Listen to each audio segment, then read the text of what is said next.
ಎಷ್ಟು ಕೊಡ್ತೀರಾ ಅಷ್ಟು ಅವ್ರು ವಾಪಸ್ ಬರ್ತದೆ. ಈ1 ಟೈಪ್ ಪಾಲಿಸಿ ಮೊದಲು ಸಗಣಿ ಗೊಬ್ಬರ ಕೊಟ್ಟಷ್ಟು ನಿಮಗೆ ಕ್ರಾಪ್ ಚೆನ್ನಾಗಿ ಬರುತ್ತೆ, ಕ್ರಾಪ್ ನಿಂತ್ಕೊಳುತ್ತೆ, ಯಾವುದೇ ಕಾರಣಕ್ಕೂ ಚಂದ್ರಕಮ್ಮಿ ನಿಲ್ಲಲ್ಲ.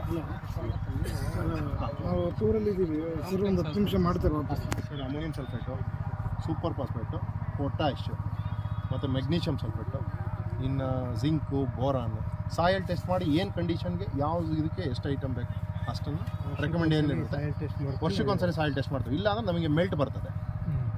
ನಿಮಗೆ ಯಾಕೆ ಕ್ರಾಪಲ್ಲಿ ಇಳುವರಿ ಬರಲ್ಲ ಅಂದರೆ ಅದೇ ಕಾರಣ. ಸರ್ ಇದು ಬೆಳೆಗೆ ಒಂದ್ಸರಿ ಬಿಡ್ತೀರಾ ಇಲ್ಲ? ಹಾಂ, ಬೆಳೆಗೆ ಒಂದ್ಸರಿ ಬಿಟ್ಬಿಟ್ಟು ಇವಾಗ ರೋಟ್ರ್ ಹಾಕ್ಬಿಡೋದು. ಹಾಂ, ಅಷ್ಟೇ.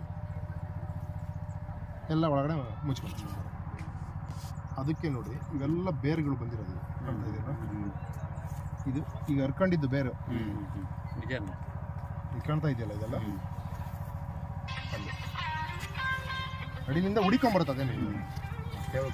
ಹಾಂ ನೋಡಿ ಕಾಣುತ್ತೆ ಬೇರುಗಳು, ಆ ಅಂಶನ ಹುಡಿಕೊಂಬರುತ್ತೆ.